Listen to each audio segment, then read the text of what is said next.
How's everyone feeling? So, just show of hands, how many people here are developers? And how many people have a business relationship with Drupal other than software development? Project manager or business owner? Cool. Is anyone here affected by the Drupalgeddon, as it's called, vulnerability? Other than the inconvenience of having to patch one more time.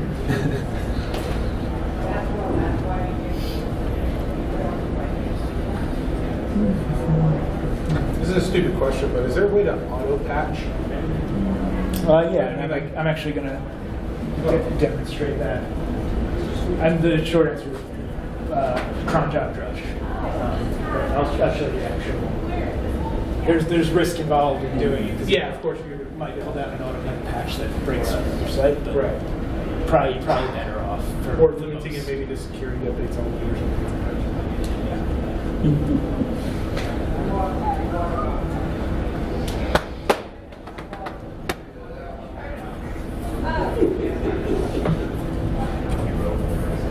Yes.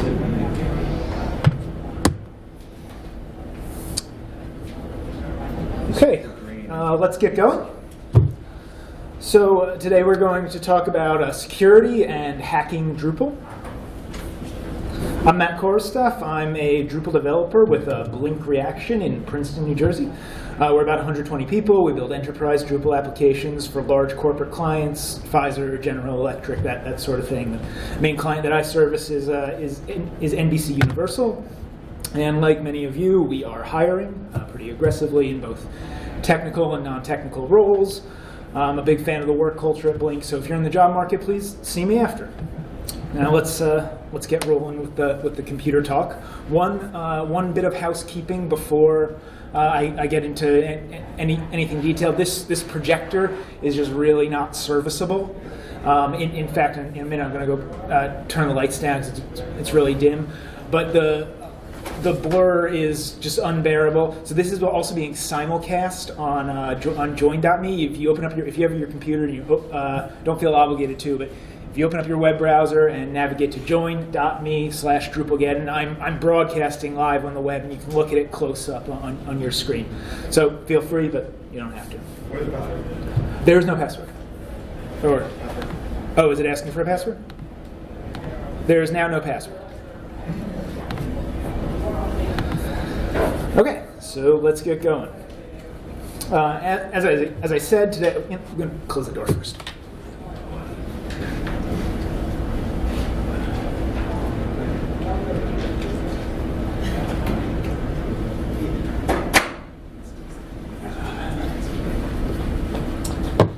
As I said today, we're going to talk about the Drupalgeddon SQL injection vulnerability. This was a major vulnerability in the Drupal database API that affected all Drupal 7 and 8 installations. This bug allowed a skilled attacker to inject arbitrary SQL into your Drupal database, and in many cases, take full control of your web server. This is widely recognized as the worst bug ever discovered in Drupal, though now that the storm has passed, I think we can reasonably assert that little real harm was done. One of my personal websites was affected by the attack. This is whaleocalypse.com. It's where I post my funny cartoon, not funny, but where I post my cartoons about whales living in a post-apocalyptic future. This is actually why I got into software development originally, by the way, not because I specifically wanted to be a software developer. I did.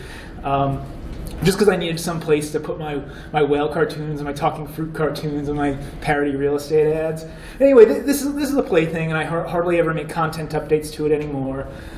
So when I heard about Drupalgeddon, I just sort of shrugged and went, well, I guess I'm getting hacked. Because I'm not going to leave work to go and patch whaleocalypse.com. So about a month later, when I finally got around to thinking about it, of course, I was hacked. And every site that was really had any visibility whatsoever in the sort of wider world of Drupal sites that didn't patch within the first week or two was also hacked. And there was literally zero downside to being hacked. I mean, I just wiped my server, restored from backups, and I moved on with my life. There's actually a tremendous upside to being hacked, and that was that I got to see all of the artifacts that were left behind by the attacker. I spent a long time looking at those artifacts, and I was able to use them to reverse engineer the tools that these attackers use to break into my site. You can view these tools on GitHub. I have this mental image of this like 14-year-old Romanian kid. I know that he was Romanian, and I'll get to that later. Who's like thinks he's owning all these websites by running this bot that's breaking into them. Meanwhile, I'm having like the best time playing with these tools that he gave me as like the third stop on a multi-city tour of like presenting his work. Like it's actually all been pretty fun, but I know I'm pretty alone in that viewpoint. Anyway, today I'm going to show you the tools that were used to hack my site. I'm going to show you in detail how to use them, and more importantly, how to defend against this and similar attacks. A couple of disclaimers before I begin. First, I'm going to reveal how this hack was pulled off in very, very specific detail, including a large amount of fully functional exploit code. Like I said, it's on GitHub. If at any point you feel yourself going, "Stop! You're telling people how to hack into my site," I would invite you to stamp that feeling down. If you are still vulnerable to any of the techniques I'm going to describe today, I started to say you were already hacked months ago. You've probably been hacked several dozen times by different individuals, and there's a good chance that your server is now part of a botnet and being used to send spam. The simple fact is that we need to be able to have honest and frank, detailed conversations about security in public in order to educate ourselves and prevent the next Drupalgeddon. Because if we don't have that conversation, someone else will. And that someone probably has malicious intent. And that means releasing the exploit code, and it means letting people use that code to use that code for learning and penetration testing. And by the way, this is not just like an academic belief of an open source fanboy, which admittedly I am. I mean, you can literally go to exploitdb.com and search Drupal and find 5 different versions of the thing that I'm going to show you that are way worse. So we need to be frank about this. We need to look at it critically, and we need to talk about how to deal with it. These tools exist. They are freely available, and we can't pretend that they're not. The second disclaimer is that I'm going to confess to some very insecure practices on whaleapocalypse.com. Understand that this is a plaything, and I knowingly took huge risks with this site because I had nothing to lose if it was destroyed. In fact, several things to gain. I would never take these same risks with client-facing work, and certainly you shouldn't either. With that said,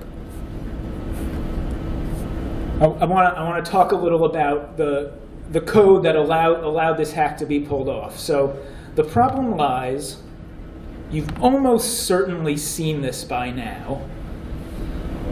I'll zoom in. The problem lies in database.inc in this method expand arguments. I'm going to show you what expand arguments does in a second, but the sort of key thing to know is that expand arguments is a boring, normal utility method. It doesn't do anything exotic or difficult. It simply performs some internal logic that the Drupal database API needs in order to talk to MySQL. There's really no reason you would ever have to think about it or care about it if it weren't for the fact that this bug was found inside of it. The problem specifically is here on line 739. It's this I value. This I value is a user input that never gets sanitized. So I'll show you how that actually works in a real Drupal application. So This is as simple as a database query can possibly be using the Drupal database abstraction layer. If you one small piece of background, if you're not a developer in Drupal, you don't write SQL queries directly. You use a series of PHP methods as a sort of middle layer between your query and the database, and this is done for a number of reasons, mostly to provide compatibility with different types of databases, and also for the purposes of sanitization. The irony of which will become apparent very shortly. So the really simple database query, what we're going to do here is we're going to just select the title of a node whose ID is 123. This token here is used to provide sanitization on a user input. So if you wanted to create some kind of a form where the user enters a node ID, I mean, this has no production application, but you wanted to create some kind of form where the user enters a node ID and you then return the title for some reason, you would get node ID from their form submission, and then you would pass it into the database using a token like this so it can be properly sanitized. Now this has a more complex and slightly less commonly used usage, which is to pass an array into this token. It's really not any different from a PHP coder perspective. If you want to do some kind of SQL in statement, SQL has no real meaningful way to work with PHP arrays, so at some point they need to be translated into a comma-separated list. That's what expand arguments does. It's going to translate this array into this comma-separated list. Is everyone clear on what I'm saying here? Boring, normal utility function. The problem is these values, 0, 1, 2, these are not assigned sequentially. These are the array keys that were supplied in our input. So if you put in some sort of associative array, the associative array keys would then appear concatenated into your comma-separated list of tokens. Now I want you to ask yourself what would happen if you were able to get Drupal to run a query like this. You can get Drupal to run a query like this, and I'm going to show you how. So this site is running Drupal 7.31. It's the last version of Drupal 7 that was vulnerable to the so-called Drupalgeddon SQL injection vulnerability. And I've put a breakpoint. This is the code base for exploitable.local. I put a breakpoint here on the problem code. What I'm going to do is I'm going to try and log in. And by the way, most of the attempts to exploit this vulnerability in the wild did come through the user login form. They were more sophisticated than what I'm going to show you. I'll make this a little bigger too. So I don't need any code to do this. I don't need to know PHP. I don't need to fire up a command line utility. I'm going to put my name. Just doing this in Firebug. Admin. Sure, Emid, doesn't matter. And an incorrect password. And I'm going to attempt to log in. My code is stopped on the breakpoint, and we can see, I know this is really hard to see if you're looking on the projector. This line here, this is an internal variable name, but the query that we've built is select star from, we're trying to find the user admin. So select star from users where name equals, and then token colon name. So colon name is a token that needs to be replaced by the value I supplied in the user login form. I supplied the value admin, so at some point that has to do just a find replace, really simply. The problem is by adding that bracket Matt, bracket Frank thing, I've turned my data into an array. So my array key is now just arbitrary text. That's any text that I want it to be.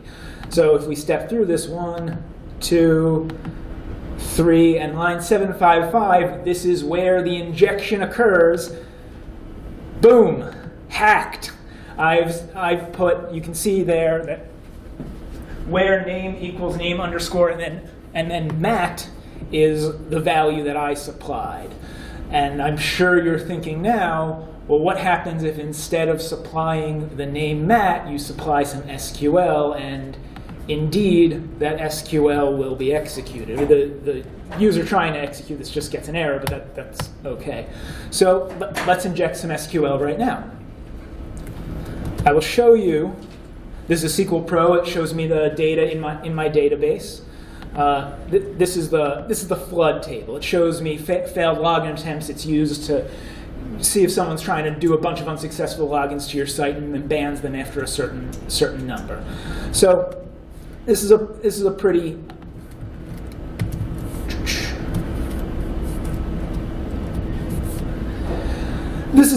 innocuous table to mess with. So let's just clear our flood table. We're not logged in.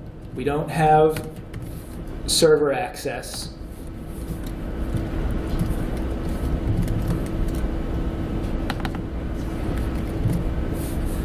This syntax took me kind of a while to work out, but it's not that complex. And at the end of the day, you need any integer semicolon. I'll show you how this looks when it's received by the server. Then your SQL statement, 2 semicolons, £, and then the other piece to it, you need a valid.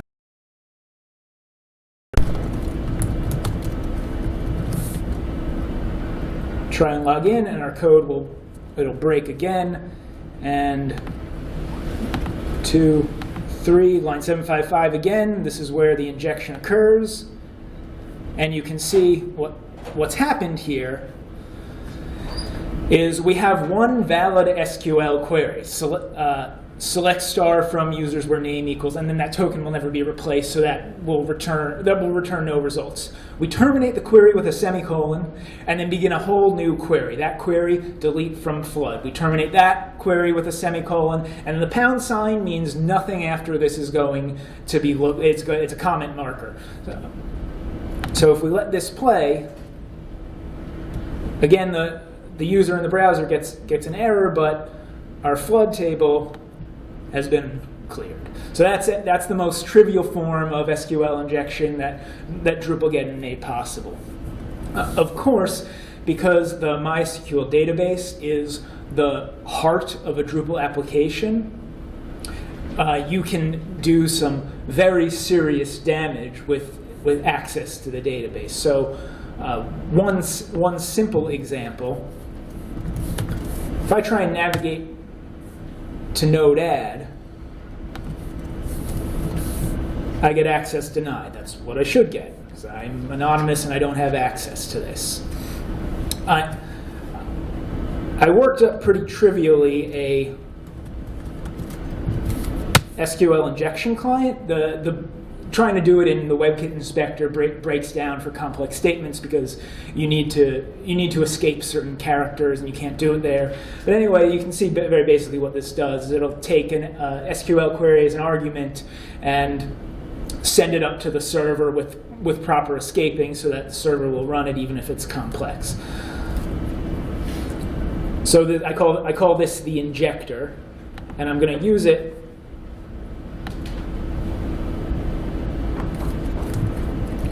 I'm going to use it against this site.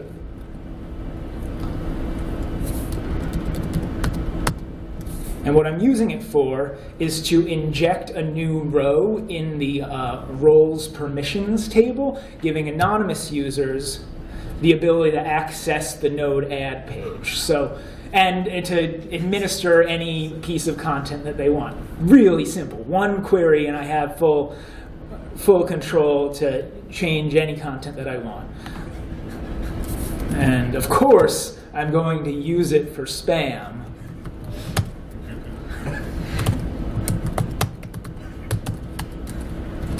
no spaces. And one other thing that I want here is I want the ability to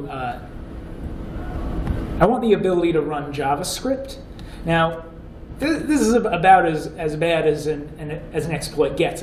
With the single query, I created content on the home page. We can get worse. What I want to do here is I want to give. And I know you can't see anything on this text editor, but these are just my notes.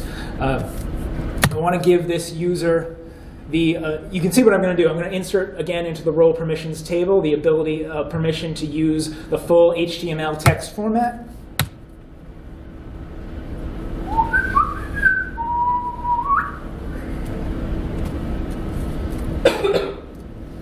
And now let's add. Now I have it. I have full HTML. Let's add some JavaScript.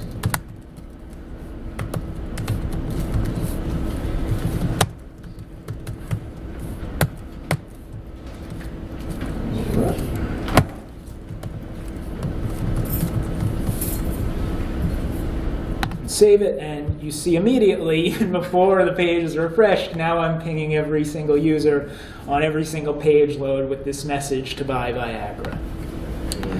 So that you now I hope understand the dangers of this bug. Does anyone, before I start talking about how this looks in the wild, does anyone have any questions about what went wrong and why? Everyone understands everything up to this point? Okay. So it's all well and good to talk academically about what is possible to achieve with this bug, but here in the real world where we actually live, what we want to know is, like, what did you do to my website? What actually happened? And because of data released by Acquia, we know that the style of attack that I'm going to show you today was at least in the first week, and the pattern could have changed after this. But the style of attack that I'm going to show you today, which is actually pretty exotic, was the same style experienced by 68% of users who were affected by the Drupalgeddon SQL injection vulnerability. The second most common style of attack that I'm not going to show you was adding a row or changing a password in the users table. I think we can all sort of understand what that is trying to get at. You're trying to be able to log in as admin.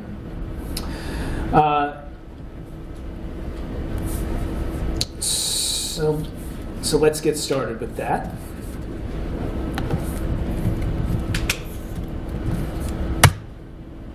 So this is my best. This script, again, this is on GitHub. This script is my best guess. I'm not going to walk you through the inner logic of it. This is my best guess at the actual script that was used to break into my site. So I'm going to comment out a portion of this because I want to do it slowly, a few bits at a time. I'll take out our breakpoint so it will be allowed to run. The very first thing that I'm going to do here is I'm going to make a new row in the menu router table. The menu router table is Drupal's internal store of routes, of paths. So when you navigate to example.com/admin, there's an entry in the menu router table that maps. When someone goes to admin, run this PHP function. It's actually a technique that I'm now starting to wonder if it's sound storing, like storing the names of callables in the database. Like maybe that's a thing that needs rethinking. It's basically eliminated in Drupal 8 because we're using Symfony routes, which are stored in code. But the artifact that I found on my exploited site looked like this. There was, you can see right here, this is just randomly generated, and I found a few of these. But what you see that the entry in path is xjfxi. What that does is it creates a new URL. It's whaleocalypse.com/ xjfxin, which is only known to the attacker. So first I'll run the SQL injection portion of this attack on my exploitable site. Really simple again, just exploit and then the URL. I was saying before this talk, I'm always worried when I do this, I practice this a bunch of times, that I'm going to like accidentally type like exploitable.com, in which case there would be blame to go around, but I would not feel good about that. All right, so that finished running, and let's look in our menu router table. And I don't know if I can zoom this in at all, but what I've done here is, I know this is completely invisible if you're in the back of the room, but I've created a new path called Backdoor. So now there's a new URL. It didn't exist before, exploitable.local/backdoor. The access callback for Backdoor, the function that will be run every time Drupal needs to check if a user is allowed to see it, is file put contents. You would never use that as an access callback in the real world because it has very, very direct consequences. And then the arguments, and this is where it starts to get complex, is a big-ass PHP string. So this is one sort of small step along the way to fully exploiting a site, but what the next step in the real-world script that would have been run is to navigate to that URL. You have to send only one request one time to Backdoor. You get no results, of course, but what happened on the back end is that we wrote a new file to disk. I put it here in the poll module, one of the core modules. You could put it anywhere, but that's where it happened to be in my, and I found several versions of this, and they all had random names, but I've named it Backdoor.php just for the legibility sake. And I'll open this up, or I'll make it as big as I can. I spend a long time looking at this function, at this file. So a couple of things to understand here. First of all, it's deliberately obfuscated. The naming of things, like there's a thing called form1, it's not a form. There's a thing called opt, it's not a set of options.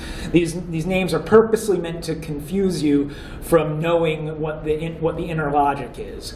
I've been able to reverse engineer a version of it,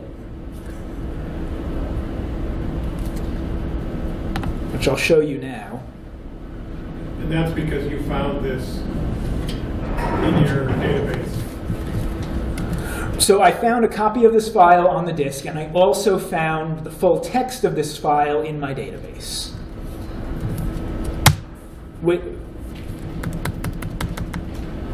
So here's a deobfuscated version of this file. To make a long story short, what this file is it's an arbitrary code execution backdoor. It allows a user with who knows a set of secret secret from me. They're known to him. They're not really protected. It allows a user who knows a set of secret procedures and base64 encoded hashes to run any PHP code that they want on your server. So it's actually pretty simple. The attacker packages up his PHP string, he base64 encodes it, and then he packages it up in a cookie, and he sends it to your server. And this is interesting, and more about this later. Takes advantage of a known vulnerability in preg replace, which is gone in PHP 5.5. But on the very last important line of this file, arbitrary code to run is going to be some PHP string. He's going to 292 doesn't matter. He's going to search through a string 292 and replace it with 292 and then drop it out of existence. It's just only ever exists in memory for a second. The really important thing is that preg replace is going to evaluate anything that comes as this, because of this E flag, which is again eliminated in PHP 5.5, is going to evaluate anything in the second argument as PHP. So the attacker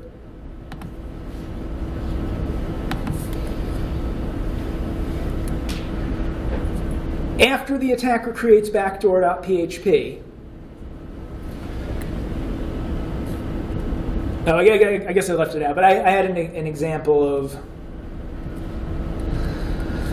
of the sort of attack payload that you would need to use. And anyway, to make a long story short, it's just one long cookie with like a 10,000 or like a 500 character base 64 encoded hash, and that hash contains really any code that he wants to run. Now we don't need to stop there. We know that the attacker now has, and again I want to emphasize, this is the real attack that was actually levied against my site and most sites that experience the Drupalgeddon SQL injection vulnerability. This isn't an academic exercise of the dangers that are possible. This really happened. We don't need to stop at knowing that the attacker got arbitrary code execution. It's clear that they did. We want to know what code did the attacker execute, and we can answer that question. We can answer it in a very interesting way, because one of the artifacts that I found left on my server after the attack was this. That's not my 404 page. That's the attacker's 404 page. Because what happened was he tried to run some code which made a secondary file get contents request to a file up on a server somewhere, and the server was down, or the page was moved for some reason, and I got his 404 page in full HTML downloaded to my web root. And I don't know if it's still up, but the last time I gave this talk, I was able to navigate to this is his IP address, 188 point whatever /uploader, and it was still there. If anyone wants to check that out, I'd be interested to learn. So not only do I know now what code he ran against me, and many of you, I also know the name of the town in Romania where he's from, and I zoomed in on, and some IP location services claim a pretty high level of detail, so if they're to be believed, I'm actually able to zoom into his house on Street View. That's probably, it's pseudo precision, that's probably not really his house, but it was very empowering to be able to do. So the last step of this exploit, after we've created backdoor.php, and I'll show you that this does indeed evaluate as PHP if we navigate to it. Oh no, my browser! My browser's freezing, guys. Live demos.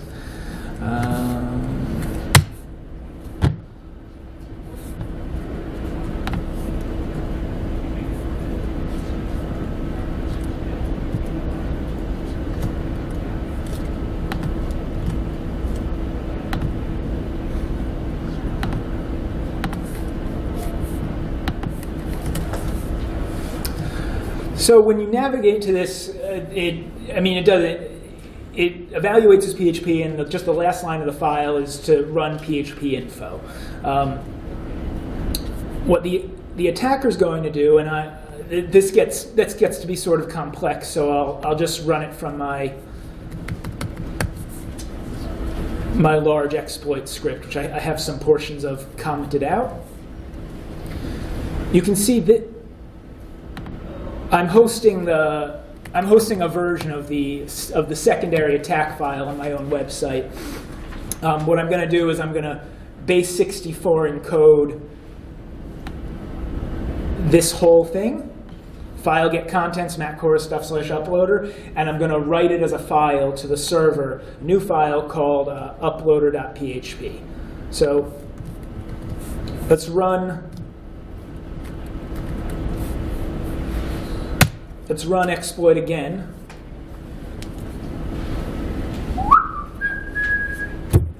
Takes a little longer this time because it actually has to touch the network. It has to make an HTTP request and wait for a response. And now it's finished. And I put this file in the Bartik theme because why not? And also because that's where I found this file in the real world. Here it is, the new backdoor that was created. And it took me a while to sort of understand what I was looking at here, because I didn't want to execute this file because like who knows what it is, but eventually I just bit the bullet and executed the file, and what it is a file upload dialog. So now the attacker has full control. The attacker has the ability to inject any SQL. That's not a backdoor, by the way. That's more of a front door. He has the ability to execute any PHP on your system, and he has the ability to upload any file. And by the way, I should note that uploading gives you the ability to overwrite. So one very simple thing to do is overwrite index.php with like a thing that has some JavaScript at the end. So, and maybe like show this JavaScript every 5,000 requests or something. So it's harder to trace down. But one thing I can do, where did this come from? I don't even know what this picture is. But every time I connect to a projector, my background changes. I don't know why, but it's kind of fun. So this works. I'll upload pixelmat. And we can see what happened is I overwrote. So this used to be the Drupal icon, and now it's my custom logo that I just uploaded. And if I navigate now to the home page, oh, it's cached. There's pixelmat. So this site is thoroughly pwned. Any questions about? Oh, here's the base. This is the attack payload base64 encoded. So as a cookie, single line request. You don't even need a body on it. Any questions about this style of attack? I'll be honest. I was a little bit impressed at the level of Drupal knowledge that this person displayed. Because first of all, they had to know how the menu router table was used, and second of all, they needed to know that certain directories would be by necessity executable to PHP. Like they could have thrown this file in like cites all files directory, but most of the time that's not going to that directory won't allow PHP to execute. More on that in a second. So they knew what to put and where to put it. So I don't know if this Romanian dude is watching this somewhere on the internet, but drop me an email, Matt@BlinkReactions. We're hiring.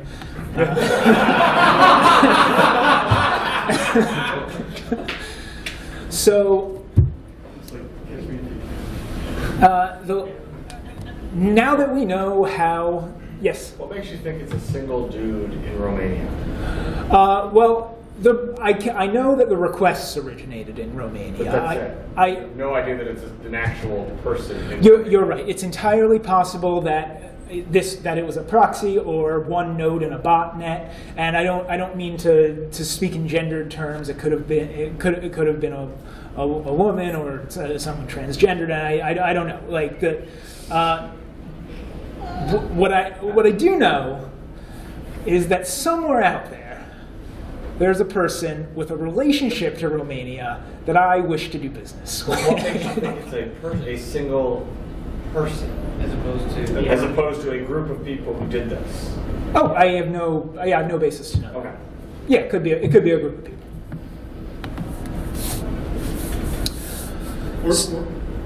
Sorry, one more question. Were almost all the attacks from this address? Or do you just know that yours was? That's the only that address is only me. Acquia released some data regarding the different IP addresses that they saw active during this attack. Mine was not among them, but the style of attack, which presumably was shared among like some sort of hacker community, was common across many different IP addresses. So, any other questions? Just a comment. You mentioned that they knew that certain directories had to be executable. They actually knew that those directories had to be writable and executable. Well, they don't have to be writable, and I'm going to get to that in like 1 second. And in fact, that's a major risk that I knowingly took. So if you want to defend against this, and I almost hesitate to put this here, you must be running Drupal 7.32 or higher, or Drupal 8 Beta 2 or higher. We're on Beta 7 now. This almost isn't meaningful advice anymore, because if you have run a lower version of Drupal for any amount of time during the post-public disclosure phase, like, you were hacked. Like this, it's no longer about defense for you now. It's about recovery. Yes. This does not affect 6? It does not. It does not affect 6, and the reason it does not affect 6 is that you remember how I demonstrated we had 2 SQL queries concatenated together, like select star from users, semicolon, delete from flood. In 6 wouldn't know what to do with that second query. 6 can't like divide these queries and then run them one at a time. That's yes. If you're running dbtng in 6, you are vulnerable. An old version of dbtng. Okay. Thank you. The number one thing that you can do today to stay safe against a future version of this attack is to set proper file permissions. The web server does not need, the Apache user does not need to be able to write to your Drupal PHP files. The only place Apache needs to be able to write is your sites all files or sites default files, your public files directory. And it's blindingly simple to get that set up. There's a million different shell scripts that you can download to accomplish that. I'll show you the one that I like to use.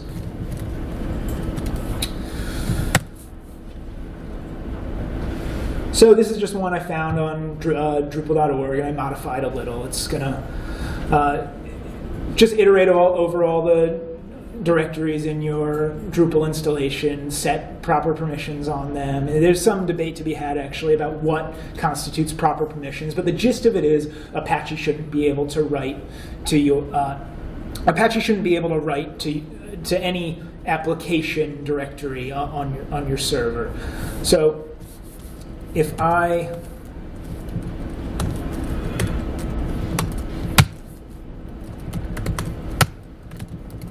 you can see right now I'm incredibly vulnerable. Everything is writable by everyone. I mean, I did that in order to make sure that the live demo doesn't fail. What I'll do is I'll run, and if you don't know how to read this is RWX, read, write, execute. So the owner has the ability to read, write, and execute. The owner's user group has the ability to read, write, and execute, and every other human in the world has the ability to read, write, and execute.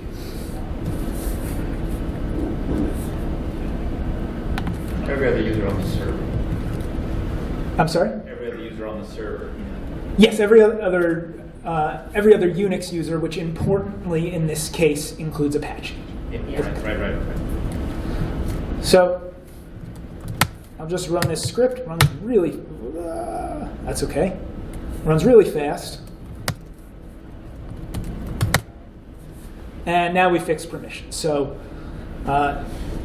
these files are readable and writable only by the owner, which in this case is me, not Apache. Apache also, that's another important detail. Apache shouldn't be the owner. Fixing file permissions is sort of part and parcel to fixing file ownership.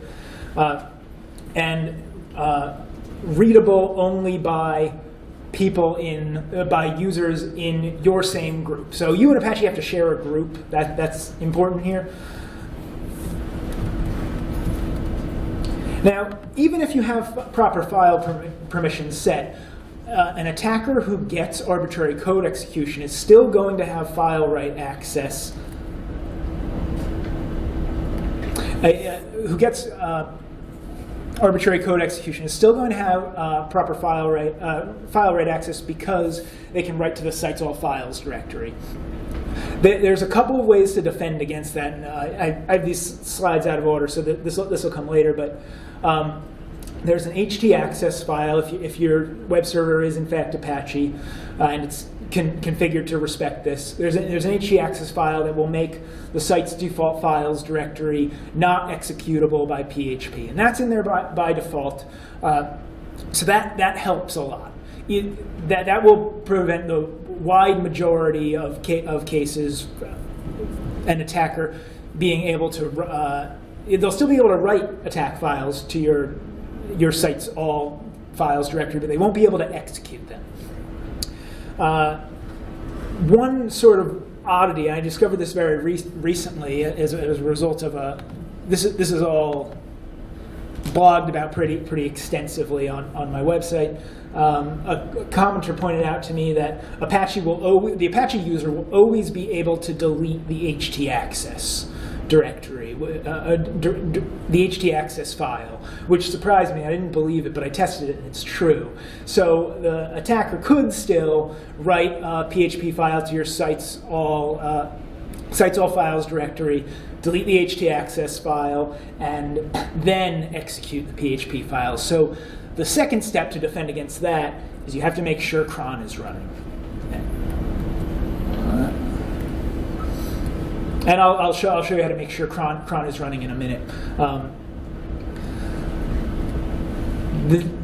The next most important thing to making sure that your sites are safe against this and all future versions of similar things is to host with professionals. And that specifically means these 4 organizations. I'm willing to be persuaded that there are other organizations that do this as well. There may be, but all 4 of these organizations had knowledge of the Drupalgeddon SQL injection vulnerability before public disclosure and took important steps to remediate and allow their users to be unaffected by it.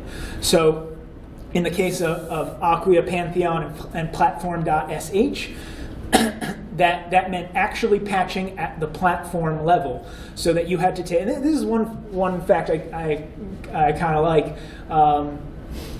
You can still be running Drupal 7.3. You can be running a vulnerable version of Drupal on Acquia, and I can't see why it matters because they're patched at the platform level. That patching is defeatable, but it would take great pains to do so. And then Black Mesh had a slightly different handling of it. They got advanced knowledge before public disclosure, and what they did was they just emailed all of their Drupal, all the people on their servers who were running Drupal, and said, "There's this problem. Would you like us to deal with it for you?" Which depending on what your use case is, that might be what you want. Yes, sir. How did they come to have this knowledge? This gentleman in the front row might be able to speak to that. They all have members on the security team. Who report security issues to their own company instead of the security team? Well, that's currently being discussed at the moment, but at the moment that's what happened here. And that is being discussed? It is being discussed, yes. Heatedly? I'm not calling it hugely, but it's being discussed as to what is appropriate to share and how it's appropriate to share it and when it's appropriate to share it. None of these companies let their customers know about an issue prior to it being public, which was one of the things we were very careful on. But keep in mind, this is the first time in 11 years we've had a major security issue, so we're kind of not trying to make a hugely complex process around this. because then we have to run a hugely complex process. And if you pay attention to security updates, they're pretty boring most of the time. I want to note that I come down emphatically on the side of it was. Oh, what's happening? I come down emphatically on the side of it was a good thing to give this data to Acquia, Pantheon, Platform.sh, because the end result of doing that, whatever sort of, I can understand the sort of philosophical objection because you leave behind smaller providers and you give a business advantage to larger providers who've already established themselves.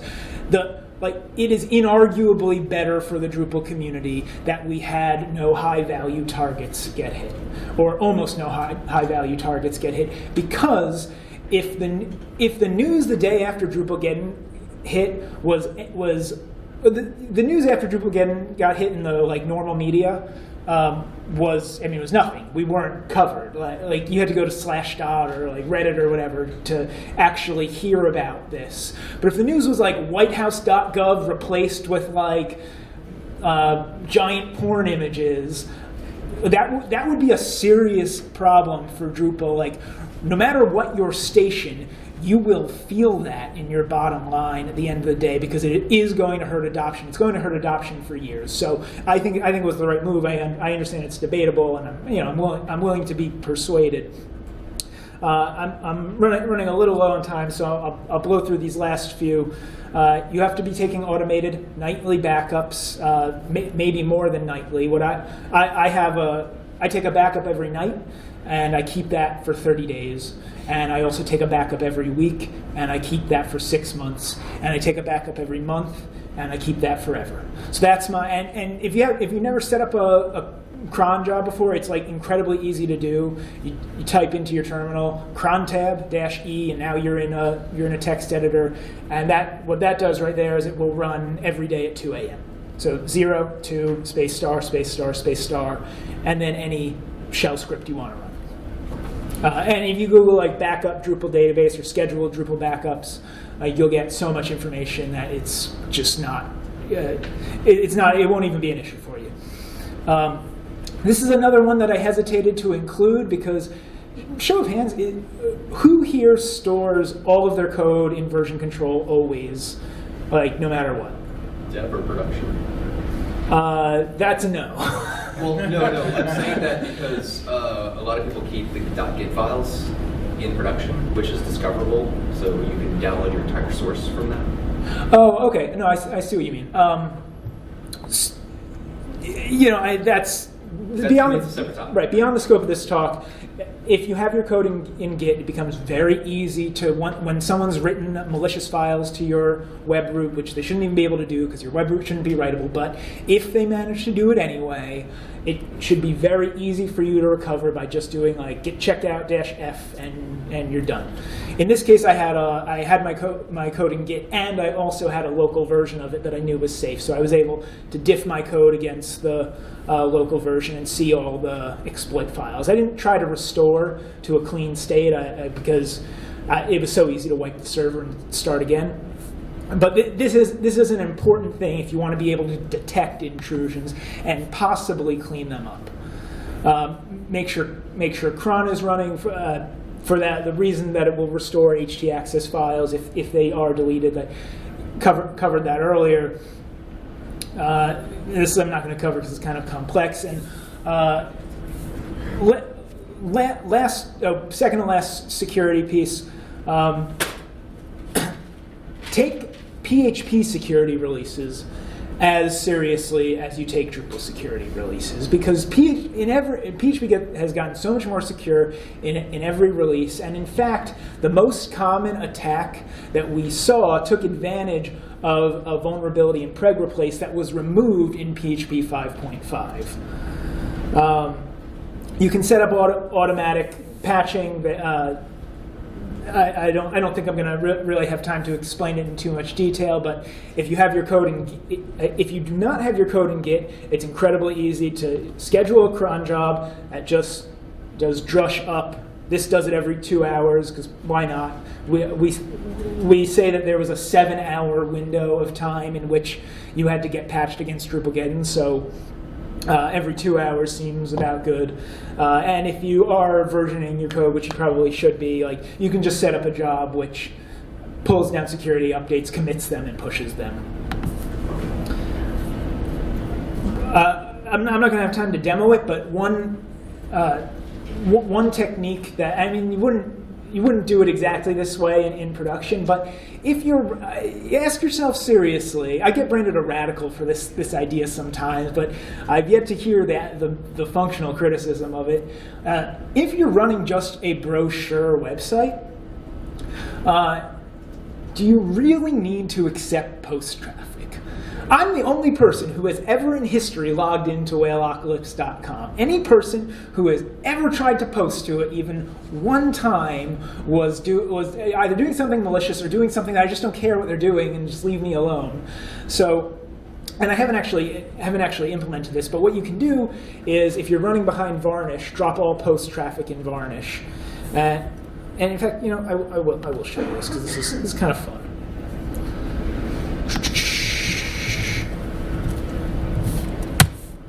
So this is my Varnish configuration file, and if you don't know what Varnish is, that's okay, but just understand that it's a layer that sits in front of Apache, performs caching.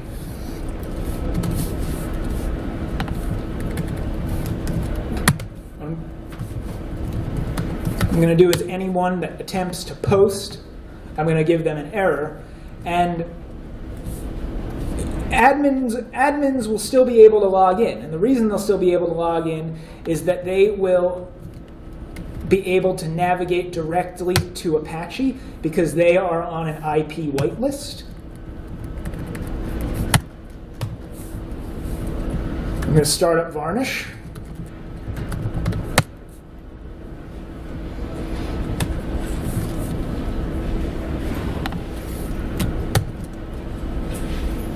Refresh this a couple times.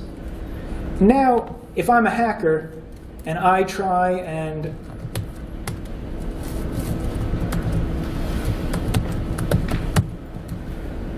delete from node, I simply get this. No matter what I try and post, malicious or not, I get this error message. Again, this only makes sense on brochure sites with like a small known group of authenticated users. If you have web forms configured, if you have authenticated traffic, this obviously does not work for you. But some subset of it might. If you have exactly one, if all you have is commenting, like you can only allow posting to comment URLs. And I'm willing to be persuaded that that is not a sound thing to do, but I've yet to hear the argument against it. Yes? Is there any way you can isolate the IP address from Varnish to only allow some people under this IP address? There might be, but so yes is the answer to that, but I don't know how to do it. So the two final things that I want to talk about is, first of all, why anyone would go to this trouble of installing all these backdoors. And this is the part where I want to speculate radically, or speculate wildly without any evidence backing me up. And if the previous portion of the talk tells you anything, that will be pretty far out there. Here's what we know for sure. Here's what we know according to the data released by Acquia. No attack attempted to change visible content. No attack attempted to destroy content. And as to the best of our knowledge, there was no. I mean, it might exist, and I haven't seen it, but I've searched pretty hard, and I've yet to find a case of someone getting attacked with like delete from node. Do you know of anything like that? There's tons of examples of people updating content with spam. Okay. What happened is, in the first 48, 72, even 100 hours, compromise as many sites as we can, because we know people are going to be patching. And the fun thing is, some of the sites that got compromised, the attackers patched the site. Right, yeah, I've heard of this. So what I'm speculating, and I could be mistaken about this, but that the main goal of this attack was to compile, I know this is hard to see, but to compile to compile a database. But this is a list of like URLs and then the backdoor that you would have to navigate to get to them. To compile a database of exploited sites and then sell the database. And the very last thought I want to leave you with is that this could have been a lot worse. And in answer to the question, was this really Drupalgeddon? In a word, no. In 2 words, not hardly, and in a GIF. That's it. Thank you very much.